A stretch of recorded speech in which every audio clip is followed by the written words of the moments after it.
السلام علیکم۔ میرے پاس کچھ عجیب واقعات ہیں جو سب پاکستان میں ہوئے میرے ساتھ۔ پہلے واقعہ لاہور کے گلبرگ کے ایک چھوٹے پارک میں ہوا جو ایک قبرستان کے گرد بنا ہوا تھا۔ یہ جگہ عام طور پر بہت پرسکون ہوتی تھی جہاں میں جوگنگ کرنے جاتا تھا۔ ایک دن جب میں پارک کے اندر بھاگ رہا تھا تو ایک موڑ پر مجھے ایک عجیب سی بڑی شکل کا جانور نظر آیا جو کہ کتے جیسا تھا، لیکن اس کا جسم عام کتے سے بہت بڑا تھا۔ اس کی حرکت بہت ہی خاموش اور عجیب سی تھی، جیسے کوئی چیز جان بوجھ کر چل رہی ہو۔ میں نے اپنی جوگنگ کی رفتار تھوڑی تیز کر دی اور صرف 10 سیکنڈ بعد اس موڑ پر پہنچا، لیکن وہ جانور غائب ہو چکا تھا۔ پارک چھوٹا تھا، لیکن وہ جیسی بڑی چیز کا بنا آواز کیے یا بغیر نشان کے غائب ہو جانا۔ اس دن کے بعد بھی جب میں وہاں جوگنگ کرتا تھا تو ہمیشہ بےچینی سی محسوس ہوتی تھی۔ ایسا تو آپ نے بھی سنا ہی ہوگا کہ اگر کوئی جن وغیرہ بھی آئے تو وہ یا تو جانور کی شکل میں آتا ہے، تو میں اس واقعے کو اسی سے ریلیٹ کرتا ہوں بس۔ اگلا واقعہ تب ہوا جب میں ایک سیکیورٹی گارڈ کے طور پر کام کر رہا تھا۔ میری ڈیوٹی اسلام آباد کے F6 سیکٹر میں تھی، ایک حکومتی بنگلے کے ارد گرد جو کہ بہت پراسرار اور شاندار بھی تھا۔ یہ مکان پاکستان کے ایک اہم افسر کا تھا اور وہاں عجیب چیزیں اکثر ہوتی رہتی تھیں۔ وہ مکان ویسے تو زیادہ تر خالی ہی رہتا تھا۔ اس مکان کے باہر ایک چوکی تھی جس کے ارد گرد کھڑکیاں تو تھیں، لیکن اس پہ دھندلے شیشے تھے اور کچھ کیمرے مانیٹرز لگے ہوئے تھے وہاں پر۔ ہمیں مکان کے اندر جانے کی اجازت نہیں ہوتی تھی جب تک حکم نہ ملتا۔ وہ چوکی کے باہر سے بھی یہ مکان عام جگہ جیسا نہیں لگتا تھا۔ میری ڈیوٹی کا پہلا ہفتہ ہی میں نے دیکھا کہ مکان کے اندر روشنیاں خود بخود آن ہو جاتی ہیں یا کچھ نہ کچھ آوازیں اندر سے سنائی دیتی ہیں، جبکہ وہ مکان خالی کہلاتا تھا۔ حیرانی سے میں نے وہاں کے ارد گرد پڑوسیوں سے بھی پوچھا تو وہ کہتے تھے کہ یہ مکان شروع سے پرسرار ہے، یہ کافی عرصے تک خالی رہتا ہے اور تبھی اس کے اندر سے عجیب آوازیں بھی آتی ہیں۔ سیکیورٹی لوج میں بھی عجیب واقعات ہوتے رہے۔ کبھی کبھی دھندلی گلاس کے دروازے پر زور سے دستک ہوتی، لیکن جب دیکھتا تو وہاں کوئی نہیں ہوتا تھا۔ کبھی مکان کے اندر کی روشنیاں اچانک جل اٹھتی تھیں جبکہ مکان خالی ہوتا تھا۔ اکثر راؤنڈز کے دوران مجھے کھڑکیوں کے پاس کھڑے سائے نظر آتے تھے، جیسے لگتا تھا کہ اندر کوئی ہے، حتیٰ کہ اندر ہوتا کوئی نہیں تھا، جیسے کوئی اندازے سے کمرے میں گزر رہا ہو۔ سب سے یادگار واقعہ میرے ایک ساتھی کے ساتھ ہوا۔ رات کے وقت وہ لوج میں بیٹھا ہوا تھا جب اس نے دیکھا کہ ایک سایہ لوج کے اندر آ گیا۔ وہ اتنا گھبرا گیا کہ فوراً باہر بھاگ گیا اور وہاں سے موجود ایک پڑوسی کو بلایا۔ اس نے واپس لوج کے اندر جانے سے انکار کر دیا۔ مکان کے پیچھے باغیچے میں ایک پرانی بینچ لگی ہوئی تھی۔ یہ جگہ مشہور تھی کہ وہ لوگ، خاص طور پر میرے ساتھی، اکثر وہاں سائے بیٹھے یا چلتے پھرتے دیکھتے تھے۔ اتنی دفعہ یہ واقعات ہوئے کہ آخر کار بینچ کو ہٹا دیا گیا وہاں سے۔ جب بھی مکان کے مالک اور ان کی بیوی شہر سے باہر ہوتے تو مکان میں رہنے کے لیے ہاؤس سیٹر بلایا جاتا، لیکن ہر دفعہ رات کے وقت وہ بھی ہمارے سیکیورٹی لوج میں آ جاتا کیونکہ مکان میں اکیلے رہنے کی ہمت نہیں ہوتی تھی کسی کی۔ ان سب واقعات نے مجھے یقین دلا دیا کہ وہ مکان واقعی پرسرار ہے۔ فی الحال یہ تھے میرا واقعات جو میں آپ کے ساتھ شیئر کرنا چاہتا تھا۔ جی بہت بہت شکریہ، آپ نے اپنی کہانی ہمارے ساتھ شیئر کی۔ بڑھتے ہیں اپنی نیکسٹ اسٹوری کی طرف۔ السلام علیکم، میرا نام حماد ہے۔ یہ واقعہ تب کا ہے جب میں پنجاب کے ایک چھوٹے سے گاؤں میں رہتا تھا۔ میرا گاؤں ایک پرانا مگر سکون بھرا علاقہ تھا جہاں زیادہ تر لوگ ایک دوسرے کو اچھی طرح جانتے تھے۔ یہ جگہ کھیتوں سے گھری ہوئی تھی جہاں ہر طرف ہرے بھرے درخت اور فصلیں دیکھنے کو ملتی تھیں۔ گاؤں کے راستے کچے تھے، رات کو صرف چاند اور چند لیمپوں کی روشنی ہوتی تھی جو گھروں کے سامنے لٹکائے جاتے تھے۔ یہ واقعہ 2009 یا 2010 کا ہے، لیکن مجھے ایگزیکٹ سال یاد نہیں۔ یہ وہ وقت تھا جب موبائل فونز ہر کسی کے پاس نہیں ہوتے تھے اور بچے زیادہ تر وقت باہر کھیلنے اور کہانیاں سننے میں گزارتے تھے۔ تب میری عمر تقریباً 12 سے 15 سال تھی اور اس دور کا ہر دن مجھے اب بھی اچھی طرح یاد ہے۔ ہر رات کے وقت گاؤں میں ایک عجیب سی خاموشی چھا جاتی تھی، صرف دور کہیں سے کتوں کے بھونکنے کی آواز یا رات کے پرندوں کی چیخ سنائی دیتی تھی۔ اسی سال کی بات ہے جب میں اپنے سب سے اچھے دوست کے گھر رات گزارنے گیا۔ میرا دوست جس کا نام فیضان تھا وہ میری عمر کا ہی تھا، لیکن طبیعت میں تھوڑا سنجیدہ اور سوچنے والا بچہ لگتا تھا۔ اس کی ماں کے علاوہ اس کا اس دنیا میں کوئی اور نہیں تھا، نہ بھائی نہ بہن، اور اس کا باپ اس کے بچپن میں ہی وفات پا چکا تھا۔ اس وجہ سے وہ زیادہ اپنی ماں کے ساتھ رہتا تھا، مگر جب بھی اسے موقع ملتا وہ مجھے یا دوسرے گاؤں کے بچوں کو بلا لیتا تھا تاکہ تنہائی محسوس نہ ہو۔ وہ اور اس کی ماں ایک پرانے لیکن مکمل ٹھیک ٹھاک کوٹھی جیسے گھر میں رہتے تھے۔ یہ گھر شاید کسی پرانے دور کا تھا جو اب بھی اپنی جگہ مضبوط کھڑا تھا، لیکن اس کی دیواروں پر زمانے کے نشان صاف دکھائی دیتے تھے۔ گھر کے اندر لمبی لمبی چٹائیں اور بڑی بڑی کھڑکیاں تھیں جن پر پرانی نقش کشی والے پردے لٹک رہے تھے۔ دن کے وقت تو یہ گھر بالکل عام لگتا تھا، لیکن جیسے ہی شام ڈھلتی ایک عجیب سا سونا پن اور خاموشی محسوس ہونے لگتی تھی۔ گھر کے ارد گرد ایک چھوٹا جنگل تھا جو کسی زمانے میں شاید باغ ہوا کرتا تھا، لیکن اب وہ جنگل کا روپ لے چکا تھا۔ بڑے بڑے درخت جن کی شاخیں اتنی گھنی ہو چکی تھیں کہ دن کے وقت بھی ان کے نیچے اندھیرا رہتا تھا، اور جھاڑیاں جو راستے کو مشکل بنا دیتی تھیں۔ جنگل کے اندر ایک چھوٹی سی پتھریلی راہ گزر بھی تھی جو شاید کبھی کسی نے بنائی تھی، مگر اب وہ بھی ادھوری اور ٹوٹ چکی تھی۔ رات کے وقت وہ جنگل اور بھی زیادہ خوفناک لگتا تھا، جیسے کوئی ہمیشہ چھپ کر وہاں سے دیکھ رہا ہو۔ سب سے قریبی پڑوسی بھی لگ بھگ 100 گز دور رہتا تھا، یعنی اگر رات کو کوئی آواز بھی لگاتا تو شاید کسی کو سنائی نہ دیتی۔ یہ جگہ واقعی تنہائی کا ایک نمونہ تھی، جہاں رات ہوتے ہی صرف جنگل کی آوازوں اور ہوا کے چلنے کی سرسراہٹ کے علاوہ کچھ بھی سنائی نہیں دیتا تھا۔ پورا دن ہم باہر کھیلتے رہے، کبھی جنگل کے پاس جاتے، کبھی گھر کے آس پاس چھپن چھپائی کھیلتے۔ کبھی کبھی لگتا کہ جنگل کے اندر کوئی چھپ کر دیکھ رہا ہے، مگر ہم اسے صرف اپنی سوچ سمجھ کر نظر انداز کر دیتے۔ پھر شام ڈھلنے لگی اور ہم دونوں گھر کے اندر چلے گئے۔ شام کو ہم نے ویڈیو گیم کھیلنا شروع کر دیا۔ فیضان کے پاس ایک پرانا پلے اسٹیشن تھا جو اس کے والد کی آخری یادگاروں میں سے ایک تھا۔ ہم دونوں اسکرین پر گیم کھیلنے میں مگن تھے، مگر اندر کہیں ایک عجیب سا احساس تھا۔ گھر کے اندر خاموشی تھی، صرف گیم کی آواز گونج رہی تھی، اور جب بھی کبھی کسی بٹن دبانے کی آواز بند ہوتی ایک سناٹا سا محسوس ہوتا تھا۔ نعمان کی والدہ کام پر گئی ہوئی تھی اور ہمیں معلوم تھا کہ وہ رات دیر تک واپس نہیں آئیں گی۔ اس کا مطلب یہ تھا کہ ہم دونوں اس بڑے اور ٹھنڈے گھر میں بالکل اکیلے تھے، اور شاید صرف ہم ہی نہیں تھے۔ کچھ دیر تک ہم مزے سے گیم کھیلتے رہے، لیکن پھر دھیرے دھیرے بور ہونے لگے۔ رات کا وقت ہو چکا تھا اور گھر کی پرانی دیواروں سے ہلکی سی ٹھنڈک محسوس ہو رہی تھی۔ گھر کے اندر صرف ویڈیو گیم کی آواز گونج رہی تھی، لیکن جب ہم نے گیم بند کیے تو ایک عجیب سی خاموشی چھا گئی۔ نعمان نے کہا کہ وہ تھوڑی دیر کے لیے کمرے میں جا رہا ہے۔ اس کا کمرہ گھر کے دائیں کونے پر تھا، ایک ایسے حصے میں جہاں صرف ایک بڑی کھڑکی تھی جو پچھلے جنگل کی طرف کھلتی تھی۔ میں اسے دیکھ کر تھوڑا حیران ہوا کیونکہ وہ اکثر مجھے اپنے ساتھ ہی رکھتا تھا، لیکن مجھے لگا شاید وہ تھوڑا اکیلا رہنا چاہتا ہوگا۔ میں بھی بنا کچھ سوچے ڈرائنگ روم میں واپس آ گیا اور اب میں کمپیوٹر پر گیم کھیلنے لگا۔ ڈرائنگ روم گھر کے بالکل بیچ میں تھا، جہاں سے ہر طرف کا راستہ دکھائی دیتا تھا۔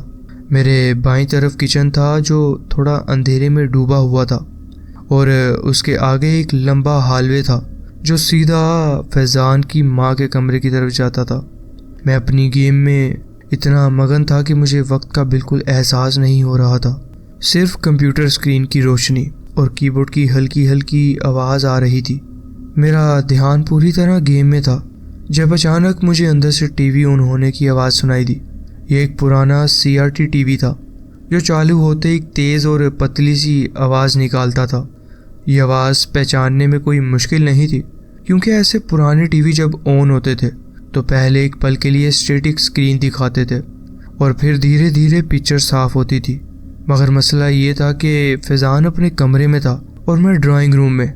میں نے پہلے سوچا شاید فیضان واپس آ گیا ہوگا اور ٹی وی آن کر دیا ہوگا، لیکن پھر یاد آیا کہ ٹی وی صرف فیضان کی ماں کے کمرے میں تھا، اور اس وقت وہ کمرہ بالکل اندھیرے میں ڈوبا ہوا تھا. گھر میں صرف ہم دونوں ہی تھے. تو پھر ٹی وی آن کس نے کیا تھا؟ میں نے سر اٹھا کر اندھیرے ہالوے کی طرف دیکھا. یہ حصہ مجھے دن کے وقت بھی کچھ عجیب سا لگتا تھا، لیکن رات کے وقت تو اس جگہ کا ماحول اور بھی زیادہ وحشت بھرا ہو جاتا تھا. لمبی پرانی دیواریں جہاں کہیں کہیں سے پینٹ اترا ہوا تھا، چھت سے لٹکتا ہوا ایک پرانا پنکھا جو ہوا نہ ہونے کے باوجود دھیرے دھیرے ہل رہا تھا. اس ہالوے کی خاموشی مجھے ہمیشہ بے چین کرتی تھی، جیسے یہ جگہ صرف انسانوں کے رہنے کے لیے نہیں، جیسے یہاں کچھ اور بھی تھا جو چپ چاپ اندھیرے میں رہتا تھا. دروازے کے نیچے سے ٹی وی کی ہلکی سی روشنی نظر آ رہی تھی. یہ روشنی صرف ایک چھوٹی سی لکیر کی طرح فرش پر پھیل رہی تھی، لیکن اس کی ایسی جگہ ہونا ہی مجھے عجیب لگ رہا تھا. ٹی وی پہ کوئی نیوز چینل چل رہا تھا اور ہلکی ہلکی آواز سنائی دے رہی تھی، مگر جب میں نے دھیان دیا تو مجھے صرف بے چین کرنے والی اسٹیٹک سی آواز سنائی دی. ایسا لگ رہا تھا جیسے کوئی پرانا ریکارڈ کیا ہوا براڈ کاسٹ چل رہا ہو جس میں صرف ہلکی سی گونج رہ گئی ہو. مجھے یہ سب عجیب تو لگا، لیکن میں نے اپنے اندر کی گھبراہٹ کو دبا دیا. شاید ٹی وی کسی وجہ سے خود ہی آن ہو گیا ہوگا، یا پھر فیضان نے مذاق میں مجھے ڈرانے کے لیے یہ سب کیا. میں نے اس بات کو نظر انداز کیا اور اپنی گیم پر دوبارہ فوکس کیا.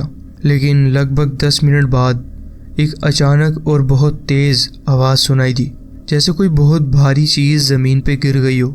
یہ آواز اتنی زور سے آئی کہ میری گیم کا والیوم بھی اس کے سامنے کچھ بھی نہیں لگا. یہ کوئی چھوٹی چیز گرنے کی آواز نہیں تھی، بلکہ ایسا لگا جیسے کوئی بہت بھاری پتھر یا کوئی بڑا فرنیچر کا ٹکڑا اچانک نیچے گر گیا ہو. آواز اتنی زور سے گونج اٹھی کہ گھر کے پرانے دروازوں اور دیواروں نے بھی ایک پل کے لیے اس کو محسوس کیا.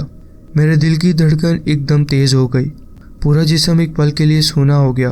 میں ڈر کے اپنی کرسی سے اٹھ کر ہالوے کی طرف دیکھا. وہاں اب بھی وہی گہرا اندھیرا تھا. نعمان بھی اپنے کمرے سے نکل آیا. اس کا چہرہ ہلکا سا زرد تھا، جیسے اس نے بھی کچھ عجیب محسوس کیا ہو. اس کی آنکھوں سے وہ پریشانی نظر آ رہی تھی، اس کے چہرے پہ بے چینی تھی. میں نے ہلکی سی آواز میں پوچھا، جو میں نے سنا تھا کیا تم نے بھی وہی سنا؟ یہ کیا تھا؟ نعمان گھبرا گیا. اس کے لہجے میں ایک عجیب سی بے چینی تھی، جیسے وہ بھی اندازہ لگانے کی کوشش کر رہا ہو کہ یہ آواز کس چیز کی تھی. ہم ہالوے کے قریب کھڑے ہو کر سننے لگے. دونوں کی سانسیں دھیمی ہو چکی تھیں. روم کا ماحول ایک دم سے ٹھنڈا محسوس ہونے لگا. ٹی وی کی ہلکی ہلکی آواز اب بھی آ رہی تھی، کوئی بریکنگ نیوز چل رہی تھی شاید، لیکن ہم دونوں کو اس میں کوئی دلچسپی نہیں تھی. یہ صرف ایک عجیب سی بے چینی اور بڑھنے لگی تھی. مگر ٹی وی کے علاوہ کوئی اور چیز نہیں تھی، نہ کوئی چلنے کی نہ کسی چیز کے ہلنے کی، صرف ایک گہری خاموشی جو ہالوے کے اندھیرے میں اور بھی ڈراؤنی محسوس ہو رہی تھی. ایسا لگ رہا تھا جیسے گھر کے کسی کونے میں کوئی موجود ہو جو بس چپ چاپ کھڑا دیکھ رہا ہو. ایک پل کے لیے ہم دونوں وہیں کھڑے رہے، لیکن پھر جب ڈر کا احساس اور بڑھنے لگا تو ہم فوراً بھاگ کے ڈرائنگ روم کے صوفے پر جا بیٹھے. یہ جگہ کم از کم ہالوے سے دور تھی اور ہم دونوں ایک دوسرے کے قریب رہ کر تھوڑا بہتر محسوس کر رہے تھے، مگر دل اب بھی بے چین تھا. ہم کچھ دیر تک صرف ایک دوسرے کی شکلیں دیکھتے رہے، جیسے ہمیشہ کے مذاق اور ہنسی مذاق میں جو بے پرواہی ہوتی تھی وہ اس وقت بالکل غائب ہو چکی ہو. ڈر کا احساس کم نہیں ہو رہا تھا اور ہم دونوں کو سمجھ نہیں آ رہا تھا کہ کیا کریں. تھوڑی دیر بعد جب اندھیرا اور گہرا ہونے لگا اور گھر کے اندر صرف ہماری سانسیں سنائی دینے لگی تو ہم نے اپنی بے چینی کو کم کرنے کے لیے مذہب اور روحانی چیزوں کے بارے میں بات کرنا شروع کر دیا. مجھے لگتا ہے کبھی کبھی کچھ چیزیں ہمارے آس پاس ہوتی ہیں جو صرف ہمیں محسوس ہوتی ہیں، لیکن وہ ہمیشہ نظر نہیں آتی. میں نے دھیمی آواز میں کہا. نعمان بھی بولا، میں نے سنا ہے جن اکثر تنہا جگہوں پر رہتے ہیں جہاں کم لوگ جاتے ہیں، وہاں وہ اپنی دنیا بناتے ہیں. مجھے ایک عجیب سا احساس ہونے لگا. کیا یہ صرف ہماری سوچ تھی یا پھر ہم واقعی کسی چیز کی موجودگی محسوس کر رہے تھے؟ لیکن تبھی اچانک ایک اتنی تیز چیخ سنائی دی کہ ہمیں اپنی سانس رکتی محسوس ہوئی. یہ آواز اتنی تیز، اتنی دل دہلا دینے والی تھی کہ لگ رہا تھا جیسے کسی کی روح تک لرز گئی ہو. یہ چیخ ایک عام انسانی چیخ نہیں تھی. اس میں ایک عجیب سی گنگناہٹ تھی، جیسے کوئی ایک نہیں بلکہ بہت ساری چیخیں ایک ساتھ گونج رہی ہوں۔ ایسا محسوس ہو رہا تھا جیسے کوئی بہت زیادہ دکھ یا درد میں ہو، یا کوئی بالکل پاگل ہو چکا ہو۔ یہ چیخ ایک پل کے لیے رکی اور پھر ایک اور ہر دفعہ زیادہ طاقتور، زیادہ ڈراؤنی ہوتی گئی۔ ہم دونوں فوراً ہالوے کی طرف دیکھنے لگے۔ اب یہ مذاق نہیں تھا، کوئی بھی مذاق یا بے وقوفی اتنی حقیقت نہیں لگ سکتی تھی۔ یہ صرف ایک خیال یا اندازہ نہیں تھا، اس گھر میں ہمارے علاوہ کوئی اور بھی تھا۔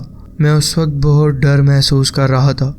گھر کا ہر کونا اچانک عجیب محسوس ہونے لگا تھا، جیسے ہم جہاں بیٹھے تھے وہاں کوئی اور بھی کھڑا ہو، ہمیں دیکھ رہا ہو لیکن ہمیں نظر نہ آ رہا ہو۔ مجھے سمجھ نہیں آیا کہ میں کیا کروں۔ میں فوراً کچن کی طرف بھاگا اور ایک چھری اٹھائی۔ میرے ہاتھ تھوڑے کانپ رہے تھے، لیکن میں نے اپنے اندر کا ڈر دبا کر چھری مضبوطی سے پکڑ لی۔ پھر میں واپس ڈرائنگ روم میں آیا اور صوفے کے پیچھے چھپ گیا۔ دل اتنی زوروں سے دھڑک رہا تھا کہ جیسے سینے سے باہر آ جائے گا۔ میں نے نعمان سے کہا، نعمان یہ سب کیا ہو رہا ہے؟ میری آواز ہلکی اور کانپ رہی تھی، مگر نعمان صرف سامنے دیکھ رہا تھا۔ اس کے چہرہ بالکل پیلا ہو چکا تھا، جیسے اس کا پورا خون سوکھ گیا ہو۔ اس کی آنکھیں ایک ہی جگہ جم چکی تھی، ہالوے کے اندھیرے میں۔ وہ اس کے ہونٹوں سے بس یہ ایک لفظ نکل رہا تھا۔ میں نے دھیرے دھیرے اس کی نظر کا پیچھا کیا۔ ہالوے کی گہری سیاہی میں کچھ تھا جو پہلے وہاں نہیں تھا، اور جیسے ہی میری نظر اس جگہ پر پڑی، میری رگوں میں ایک برف کی طرح ٹھنڈی لہر دوڑ گئی۔ وہاں مجھے ایک سایہ دکھائی دیا، پھر اسی دوران جو کمرے کے اندر سے چیخیں سنائی دے رہی تھی۔ اب چیخوں کے ساتھ ساتھ کوئی اجنبی زبان میں کچھ پڑھ رہا تھا۔ یہ صرف عام کہانیوں جیسا نہیں تھا، یہ اصل تھا، ہماری آنکھوں کے سامنے، ہماری کانوں میں گونج رہا تھا۔ ایسا لگ رہا تھا جیسے کوئی پرانی قوم کا کوئی پرانا جادو یا کوئی رسم ہو رہی ہو۔ وہ الفاظ جو سنائی دے رہے تھے وہ انسانی آواز جیسے نہیں لگ رہے تھے۔ یہ کوئی دعا وغیرہ نہیں تھی، بلکہ کچھ اور ہی تھا، عجیب اور سمجھ سے باہر، جیسے کوئی صدیوں پرانی زبان ہو جو اب دنیا سے مٹا دی گئی ہو، لیکن اس گھر میں اب بھی زندہ ہو۔ میری گردن پر پسینہ ٹپک رہا تھا۔ نعمان کی آنکھوں میں آنسو آ گئے۔ اس کے ہونٹوں پر کوئی لفظ نہیں تھا، صرف ایک چیخ جو اس کے اندر دب گئی تھی۔ میرا بھی گلا سوکھنے لگا۔ یہ سب ہماری سوچ سے بہت زیادہ تھا۔ پھر ہم دونوں نے بنا کچھ سوچے سمجھے صرف ایک کام کیا، ہم بھاگنے لگے۔ ہم جتنی طاقت سے بھاگ سکتے تھے اتنی طاقت سے بھاگتے گئے۔ جوتے فرش پر ٹکرا رہے تھے، سانسیں پھولی ہوئی تھی، لیکن ایک ہی خیال تھا، اس گھر سے دور نکلنا ہے۔ جیسے ہی ہم دروازے سے باہر نکلے، ایک عجیب بات ہوئی۔ جتنی تیز چیخیں اور وہ عجیب سی آواز اندر سنائی دے رہی تھی، وہ سب اچانک بند ہو چکا تھا، جیسے کسی نے ایک سوئچ بند کر دیا ہو، یا جیسے یہ سب صرف گھر کے اندر تک محدود تھا۔ ہم دونوں سانس لینے کے لیے رک گئے، لیکن اندر جانے کی ہمت نہیں تھی۔ ہر طرف گہرا اندھیرا تھا، صرف دروازے کے اوپر لگی ایک چھوٹی سی روشنی جل رہی تھی جو بہت کمزور اور پھیکی لگ رہی تھی۔ اس اندھیرے میں ایک عجیب سی بے چینی تھی، جیسے صرف ہم نہیں کوئی اور بھی یہاں کہیں موجود ہو۔ کہیں دور سے ایک شخص زور زور سے چلایا۔ پہلے تو لگا کہ شاید وہ اپنے کتے کو بلا رہا ہے، مگر جب آپ پہلے ہی کسی عجیب چیز سے ڈرے ہوئے ہوں تو کوئی بھی چیخ اور بھی زیادہ ڈراؤنی لگتی ہے۔ یہ چلانا ہمیں ایک نیا جھٹکا دے گیا۔ ہم ایک دوسرے کو دیکھنے لگے جیسے سوچ رہے ہوں کہ کیا کریں۔ گھر کے اندر واپس جانا بھی عجیب سوچ تھی، لیکن باہر بھی خود کو محفوظ محسوس نہیں کر رہے تھے۔ تھوڑی دیر کی بے چینی کے بعد ہم واپس گھر کے اندر آ گئے، لیکن اب سب کچھ بالکل خاموش ہو چکا تھا۔ کوئی آواز نہیں تھی، نہ ٹی وی کی، نہ چیخوں کی، نہ اس عجیب زبان کی جو پہلے سنائی دے رہی تھی۔ لیکن یہ خاموشی بھی اپنی جگہ ایک الگ ہی دہشت تھی، جیسے گھر اندر سے مر چکا ہو، یا پھر کوئی ہمیں صرف محسوس کروا رہا ہو کہ سب ٹھیک ہے، جبکہ اصل میں ایسا نہیں تھا۔ صرف چند منٹ گزرے تھے کہ اچانک ایک زور سے آواز آئی۔ یہ آواز پہلے والی آوازوں سے بھی زیادہ تیز اور بھاری تھی، جیسے کوئی بہت وزن دار چیز سیدھا فرش پہ آ گئی ہو یہ اتنی اچانک اور اتنی پاس سے آئی تھی کہ ہم دونوں ایک ساتھ جھٹکے سے کھڑے ہو گئے۔ اب یہ ہمارے بس کی بات نہیں تھی۔ بنا سوچے سمجھے، بنا کسی اور چیز کا انتظار کیے، ہم نے فوراً بھاگنا شروع کر دیا۔ ہمارے دلوں کی دھڑکن اتنی تیز ہو گئی تھی کہ لگ رہا تھا جیسے کلیجے سے باہر نکل جائے گی۔ ہم راستے سے ہوتے ہوئے سیدھا ایک پڑوسی کے گھر کی طرف بھاگے۔ پیروں کے نیچے مٹی اڑ رہی تھی، سانس پھول چکی تھی، لیکن ڈر اتنا زیادہ تھا کہ کسی بھی چیز کی پرواہ نہیں تھی۔ جیسے ہی پڑوسی کے گھر پہنچے، ہم نے بے تحاشا زور زور سے دروازہ بجانا شروع کر دیا۔ کچھ سیکنڈز کے بعد ایک آدمی باہر آیا۔ اس کا چہرہ نیند سے بھرا ہوا تھا، جیسے ہمیں دیکھ کے حیران ہو رہا ہو کہ رات کے اس وقت یہ دونوں اتنے گھبرائے ہوئے کیوں کھڑے ہیں۔ شاید اس کا نام سلیم تھا، مگر مجھے اب یاد نہیں۔ اس نے ہچکچاہٹ سے پوچھا، تم دونوں ٹھیک ہو؟ ہم نے ایک دوسرے کی طرف دیکھا۔ کیا ہم سچ بتا سکتے تھے؟ کیا یہ ہماری بات پہ یقین کرے گا؟ نہیں، ہم نے اسے سچ نہیں بتایا، صرف یہ کہا کہ ہم اکیلے ہیں اور بہت ڈرے ہوئے ہیں۔ یہ کہنا زیادہ بہتر لگا، کیونکہ اگر ہم اسے اصلی بات بتاتے تو یا تو وہ ہماری بات پہ مذاق اڑاتا یا پھر اور زیادہ سوال کرتا جو اس وقت ہم نہیں سمجھ سکتے تھے۔ اس نے ہمیں کچھ دیر دیکھا، پھر بنا کچھ پوچھے فیضان کی ماما کو کال کر دی۔ جب تک وہ آئیں ہم اس کے گھر کے برآمدے میں بیٹھے رہے۔ وہ ٹھنڈی مٹی کی زمین بھی اس وقت ایک جنت لگ رہی تھی، کیونکہ کم از کم ہم اب اس گھر کے اندر نہیں تھے جو شاید اب بھی زندہ تھا۔ جب فیضان کی ماما آئیں تو ہم دونوں نے بنا کسی جھجک کے ان کو سب کچھ بتا دیا، ہر چھوٹی سے چھوٹی بات جو ہم نے محسوس کی تھی۔ ٹی وی کا اچانک کھلنا، وہ بھاری چیز گرنے کی آواز، وہ عجیب سی زبان میں کوئی پڑھنا، اور سب سے ڈراؤنا وہ چیخ۔ نعمان کی ماں نے پہلے تو ہماری بات غور سے سنی، پھر بنا کچھ کہے گھر کے اندر چلی گئی۔ ہمیں لگا کہ شاید اب کچھ سمجھ آئے گا، شاید ان کو بھی کوئی عجیب چیز محسوس ہوگی، لیکن جب وہ واپس آئیں تو ان کا چہرہ بالکل نارمل تھا، اندر سب کچھ ٹھیک تھا۔ انہوں نے باہر آ کے بھی یہی کہا۔ یہ سن کے ہم دونوں ایک دوسرے کی طرف دیکھنے لگے۔ کیا یہ صرف ہمارے ساتھ ہی ہوا تھا؟ کیا یہ صرف ہماری سوچ تھی؟ لیکن نہیں، ہم نے یہ سب اپنی آنکھوں سے دیکھا تھا، اپنے کانوں سے سنا تھا، اپنی روح تک محسوس کیا تھا۔ یہ کوئی مذاق نہیں تھا۔ لیکن جو بھی یہ سب سنتا ہے وہ اس کہانی پہ یقین نہیں کرتا، نہ میرے گھر والے نہ فیضان کے۔ اگر کبھی مذاق میں بھی اس واقعے کا ذکر ہو تو لوگ ہمیشہ ہنستے ہیں، کہتے ہیں کہ ڈر کے مارے تمہیں کوئی بھی آواز عجیب لگی ہوگی یا کسی نے شاید پرینک کیا ہوگا، لیکن مجھے پتہ ہے یہ کوئی پرینک نہیں تھا، اور شاید تم بھی اس بات پہ یقین نہ کرو، مگر جو بھی اس رات ہم نے محسوس کیا وہ آج تک ہم سمجھ نہیں پائے۔ کوئی ایکسپلیشن نہیں تھی، کوئی ثبوت نہیں تھا، صرف ایک ڈر تھا جو ہمیشہ کے لیے دل اور دماغ میں بس گیا تھا۔ آج بھی جب وہ چیخ یاد آتی ہے تو میری راتوں کی نیند اڑ جاتی ہے۔ اندھیرا محسوس ہوتا ہے، جیسے کوئی پاس کھڑا ہو، جیسے وہ آواز صرف ایک مرتبہ نہیں بلکہ ہمیشہ میرے ساتھ ہے۔ کاش اس وقت کوئی ریکارڈنگ ہوتی ہمارے پاس، کوئی کیمرہ، کوئی ثبوت، تو سب کو دکھا سکتے کہ ہم مذاق نہیں کر رہے۔ لیکن شاید یہ راز ہمیشہ ایک راز ہی رہے گا۔ شاید کسی اور نے بھی ایسی کوئی چیز محسوس کی ہو جو مجھے بتا سکے کہ یہ کیا تھا۔ یہ تھا میرا واقعہ جو میں آپ کے ساتھ شیئر کرنا چاہتا تھا۔ جی بہت بہت شکریہ، آپ نے اپنی کہانی ہمارے ساتھ شیئر کی۔